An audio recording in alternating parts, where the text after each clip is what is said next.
I'm adopted, and my biological mother was 17, and so was my biological father. She was 7.5 months pregnant when she decided to go to Planned Parenthood, which is the largest abortion provider in the world, and they counseled her to have a late-term saline abortion, which is a saline solution that is injected into the mother's womb. The baby gulps that solution, it burns the baby inside and out, and then she is to deliver a dead baby within 24 hours. And to everyone's great shock and surprise, I didn't arrive dead but alive on April the 6th, 1977 in a Los Angeles County abortion clinic. What's fantastic about this, about the perfect timing of my arrival, is that the abortionist was not on duty yet. So he wasn't even given the opportunity to continue on with his plan for my life, which was death. And I know that I am in a government building, and a beautiful one it is, and I love your country as well as my own. But I know in the age that we live in, it is not at all politically correct to say the name of Jesus Christ in places like this.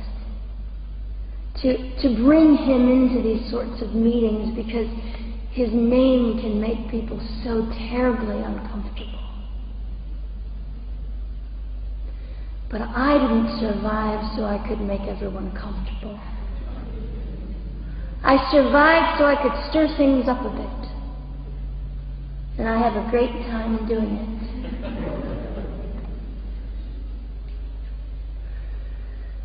And so I was delivered alive, as I've already said, after 18 hours. I should be blind, I should be burned, I should be dead. And yet I'm not. You know what is fantastic vindication is the fact that the abortionist had to sign my birth certificate. So I know who he is. And it also says, for any skeptic listening, on my medical records, born during saline abortion. Ha! They didn't win. I've done some research on the man that performed the abortion on me. And his clinics are the largest chain of clinics in the United States of America, and they gross $70 million a year. I read a quote from him at some point several years ago, and he said, "I have aborted over 1 million babies, and I consider it my passion." I tell you these things because, listen, ladies and gentlemen, we are in an interesting battle, whether we realize it or not, in this world. It is a battle between life and death. What side are you on?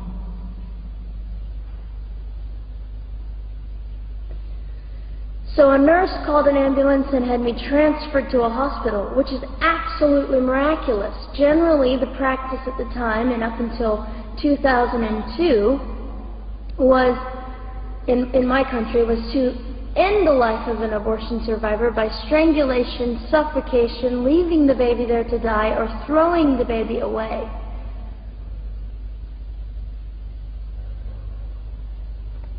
But on August the 5th, 2002, my extraordinary President Bush signed into law the Born Alive Infants Protection Act to prevent that from occurring anymore.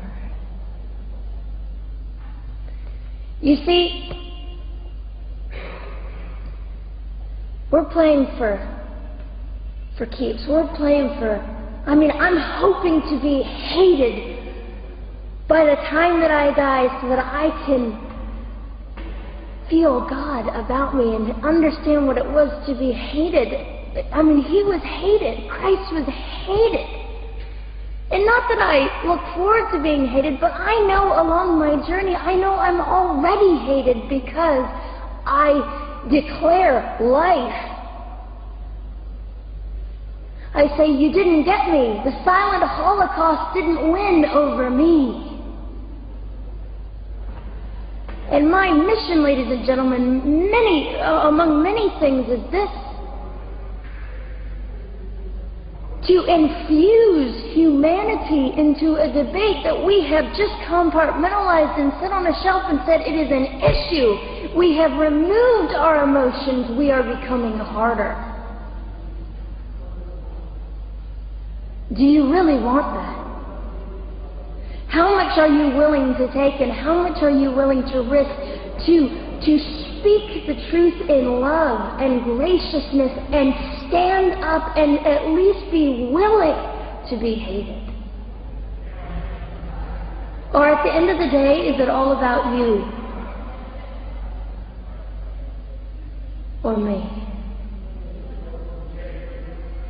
And so, after that, I was placed in an emergency foster care home, where they decided they didn't like me very well, and as I'm fond of saying, I don't know how you could not adore me right from the start. What is wrong with these people?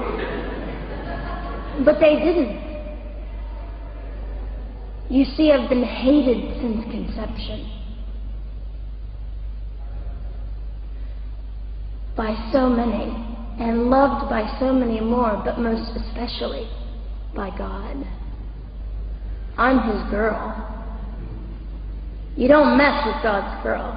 I got a sign on my forehead that says, you better be nice to me because my Father runs the world. So after I was placed in the mean home, I was taken out of the mean home and placed into another home, a beautiful home, Penny's home. And she said by this time I was 17 months old, 32 pounds of dead weight, and diagnosed with what I considered to be the gift of cerebral palsy, which was caused directly by the lack of oxygen to my brain while I was trying to survive. Now I am just compelled to say this. If abortion is merely about women's rights, ladies and gentlemen, then what were mine? There was not a radical feminist standing up and yelling about how my rights were being violated that day. In fact, my life was being snuffed out in the name of women's rights. And ladies and gentlemen, I would not have cerebral palsy had I not survived all of this. So when I hear the appalling, disgusting argument that we should have abortions because the child just might be disabled, the horror that fills my heart. Ladies and gentlemen, there are things that you will only be able to learn by the weakest among us. And when you snuff them out, you are the one that loses. The Lord looks after them, but you are the one that will suffer forever. And what arrogance, what absolute arrogance, and it has been an argument for so long in this human place that we live, that the stronger should dominate the weaker, should determine who lives or dies. The arrogance of that. Don't you realize that you cannot make your own heart beat? Don't you realize that all the power that you think you possess, you really possess none of it? It is the mercy of God that sustains you, even when you hate Him. So they looked at my dear Penny and they said, Gianna will never be anything, which is always encouraging. And she decided to ignore them, and she worked with me 3 times a day, and I began to hold up my head, and they said, well, Gianna will never this and never that. Long story shorter, I was walking by the age of 3.5 with a walker and leg braces, and I stand up here today with a mild little limp and without a walker and leg braces. I fall gracefully sometimes and very ungracefully at other times, depending on the situation, but I consider it all for the glory of God. You see, ladies and gentlemen, I am weaker than most of you, but this is my sermon. And what a small price to pay to be able to blaze through the world as I do and offer hope. And I think in our misunderstanding of the way things work, we misunderstand how beautiful suffering can be. I don't willingly sign up for it, but when it comes, we forget. We forget that God is in control and God has a way of making the most miserable thing beautiful.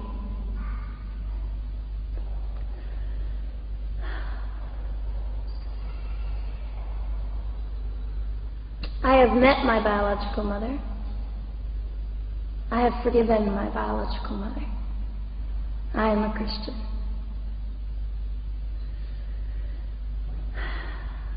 She's a very broken woman. She came to an event I was having 2 years ago, showed up unannounced, and said, "Hello, I'm your mother."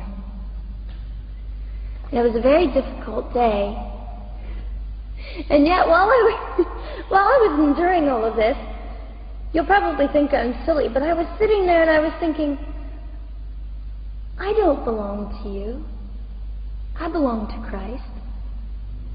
I'm his girl, and I'm a princess. So no matter what you say, in all your anger and brokenness and rage, it's not mine to keep. It's not mine to carry, and I won't. I was saying all this inside. So ladies and gentlemen, you have an opportunity. But for just a brief moment, I would like to speak directly to the men in this room and do something that is never done. Men, you are made for greatness.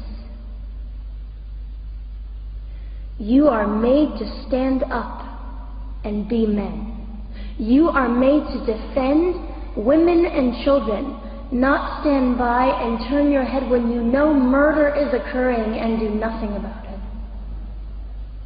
You are not made to use women and leave us alone. You are made to be kind and great and gracious and strong and stand for something. Because men, listen to me. I am too tired to do your job. Women, you are not made for abuse. You are not made to sit and not know your worth and your value. You are made to be fought for forever. So now is your moment. What sort of people are you going to be? I trust incredible. I trust, men, you will rise to the occasion. To the politicians listening, particularly to the men, I would say this: you are made for greatness. Set your politics aside. You are made to defend what is right and good. This fiery young girl will stand here and say, now's your moment. What sort of man do you want to be? A man obsessed with your own glory, or a man obsessed with the glory of God?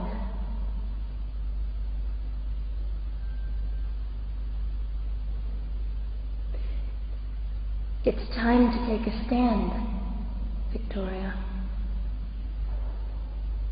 This is your hour.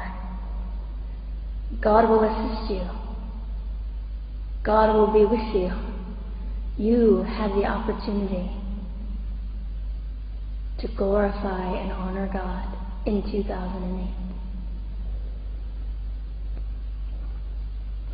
I'll just end with this. Some of you might be slightly annoyed that all I keep doing is talking about God and Jesus. But how on earth can I walk about limping through this world and not give all my heart and mind and soul and strength to the Christ who gave me life? So if you think I'm a fool, it's just another jewel in my crown. My whole intent in living here is to make God smile. I hope some of this made sense. It just came from my heart. God bless and keep you.